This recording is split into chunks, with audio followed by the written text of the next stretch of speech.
Hey everybody, this is Sherry with CPR, Craft, Pray, Repeat, and I'm here to do a video showing some Copic mistakes and how you can fix them.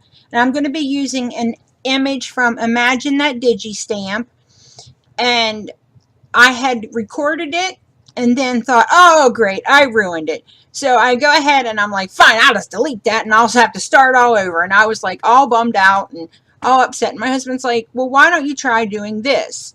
So what I had done was when I went to color the cat, I wasn't paying attention and I colored his or her dress in gray as well. And my husband's like, well, why don't you try putting a blue over that? And I did, and I loved it. Now, my only problem is that I like Christmas most likely to be red, white, and green, but I still think it turned out really pretty. And what I'm going to do, I had already done the scarf and the dress before I decided to turn the camera back on, but I will show you how I did it using the stripes on the candy cane. And I will make sure that I have all of the Copic colors that I use listed on the screen so that you can check everything out. And if you want to try this, I think it's great. It makes it so that if you have a few gray markers, you can definitely get some really intense colors, which is something I never would have thought to have done. I mean, I was ready to throw the piece away, and I was able to turn it around and still continue to make a card out of it. Now, is it my favorite card? No. But do I like it? Yeah, I love how the dress is and the little scarf. So we're going to get ready here, and I'm going to show you what I did. So I'm going to use my Copic markers, and I'm going to start with W7, W5, W3, and W1. And I'm just going over and I'm putting in all of my darkest spots using my W7 for my darkest. Then I have two midtones, and then I have my lightest. And I just go over every other piece of the candy cane. And I was really shocked. I almost wish I had went ahead and colored the pink on the candy cane the same way with the grays underneath to see what I would have gotten from that, but I couldn't believe it was salvageable. And and of course we all know that we can use our colorless blenders if we go outside of the lines, and you will see that I end up using a lot of either gel pens, souffle pens, things like that, because I was being lazy, to be honest. I was disappointed in myself. Here it goes. It's just like magic. It's like, oh, it goes from gray to this beautiful blue-green color in like the swipe of a heartbeat. And I was like, wow, I couldn't believe it. And it's B14, or yeah, B14 is the blue that I used. And isn't it gorgeous? I just couldn't believe it. And so here I go back over and I take my colorless blender to push in anything that I might have, accidentally got the gray in that I didn't want. And now like I said, I really my plan was to do a red, white, and green. So I was like, all right. And you all know I'm colorblind, so I was like, great. How am I going to match this? I didn't have a clue. And so for some reason, my brain said, try pink, because I didn't think red would be good with it. So I went ahead and decided to do a pink, but I think had I done it all in the grays and then went over the pinks, I think it would have deepened the pink and made it really cool. So I'm definitely going to try this again, and hopefully on purpose next time. and But I was so upset with myself, and I really was. I was like, I deleted the video. I was getting ready to throw the piece in the trash. And I was like, I can't believe I did this. And because I was so excited about coloring the dress, I think that that's what, you know, my brain was going, "Ooh, you're going to have so much fun with those little pleats and da da da da da da da," that my brain didn't see that da da da da da da da da was not part of the cat. And so I, but I was like, I mean, I'm just so tickled. It was like, you know, what I thought was going to be a complete bust was salvageable. And I have definitely learned a valuable lesson in that, you know, the next time I make a mistake, before I delete the video and before I throw the piece in the trash, you know, I'm going to try to save it. And I'm going to try to remember that I'm doing this because I enjoy crafting and not because I expect perfection. And I have been working really hard on myself with that, to remember that I'm doing this for pleasure and not for perfection. And I didn't want to try to go over the headband with pink because I didn't think it would go over that green or turquoise or whatever.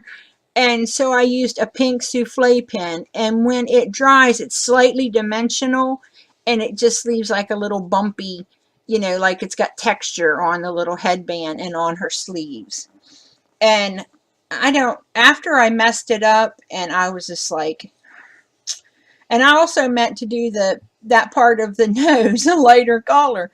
And I mean, this is telling you, I was not with it. I just kept thinking, what am I thinking here? And here I am coloring in the nose when I know I'm going to go over it with a black glaze pen. So I, again, don't know what I was thinking. And this is definitely not one of my better video tutorials because I kept going out of screen. I'm telling you, I think I know God is going to take care of us. I know He is. But knowing that my daughter-in-law is so afraid with this hurricane coming, and that I can't be there to help calm her and to help take care of Azrael so that she can rest because she's sick, is just breaking my heart. And so I think that's why, you know, my head was definitely somewhere else when I did this. But, you know, it's all right. God still made it so it was good. And, you know, just like I know He's going to take care of them, you know, I know He's going to take care of us. But, you know, as a mom, your heart says, don't worry about it, God, I got it. And so it's that turning them over thing that's really, really hard. But just keep them in your prayers because I hate knowing that she's so frightened. And then to be sick on top of it's just making it even worse. And now my grandbaby's getting sick, and you know, they're just miserable and frightened. It's not a fun combination. And so here I am just coloring in the boots, which I used the brown that I used for the reindeer in that last card I did, because I really liked the color that the reindeer was in for a pair of boots. Remember, not the color the boots were for the reindeer, but, or you know, oh, you know what I mean. Dadgummit, I can't even think straight. And so here I am just putting in the soles, and I always just try to go up one shade in the marker to make it darker for the soles because they're always darker. And so here I kept thinking, oh, I'm done. And then I was like, oh, I'm not done. I have to do, you know, the berries. And then I'm like, oh, I'm done. I'm like, no, then you have to do the leaves. And this is not how I Copic color. I mean, like I said, I think it's just the combination of this hurricane and trying to make sure we're ready. And I will have you guys know that I printed out and stamped out about 50 images. So in the event that I have to leave this house, me, my images, and my Copic markers are out the door because I will be ready. And I was like, I know if we have to go, I have to have something to occupy my mind, or I would go, you know, cuckoo. And So I'm ready for it.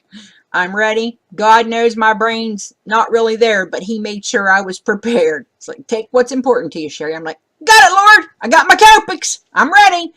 And I remembered I needed to take medicine, bring my kids, and get food. So I think I got all the important stuff covered, but the Copics and my images was first. And so here I'm just using my black glaze pen to put the eyes on the kitty and to go over his nose. And I forget, but I do come back and put the little dot on the bird's eye as well. And I really was tickled. Now here, this is a clear glaze. It's not like glossy accents because it doesn't make it like raised. It's just a real thin layer of shine. I really, really, really like it. Now here is where I'm trying to cover up some of the color that got outside and my colorless blender wasn't working enough to get it out. So what I do here is I just take my white gel pen, just a regular gel pen, and I go over that little tiny bit that I couldn't fix with the colorless blender and with the white gel pen, and you'll never know. And it will look like I did it perfect. And again, like I said, we all know I don't do anything perfect. So if you ever get a card from me, you just sit and look. Say, let's see what she messed up on, because you will find it. And this is the Echo Park paper. I love winter. I got it from Honeybunnies Treasures. I love that paper. That and I didn't find it in the stores. I found it, you know, in the local big box stores. I'm so glad I found it because that has those 3 paper pads that I got from her have turned out to be my absolute favorite paper pads.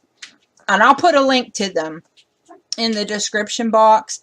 I'll put a link to her ATG tape as well as her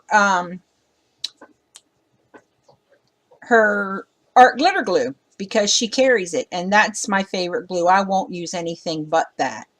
And the cool thing about that punch is if you look, those little snowflakes are all things you can use. Now, you might not want to use those ones because they're funky blue and they're a funky picture on the back of mittens.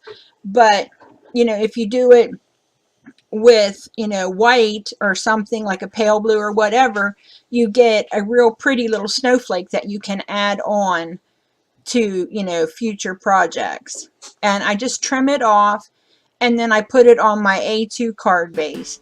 And I can't believe I saved it, guys. I'm so happy. Alright, guys. I hope that you enjoyed this video. If you do, give it a thumbs up and leave a comment below. Remember to practice your CPR. Craft, pray, repeat. Thanks for visiting me today, and happy crafting. Bye!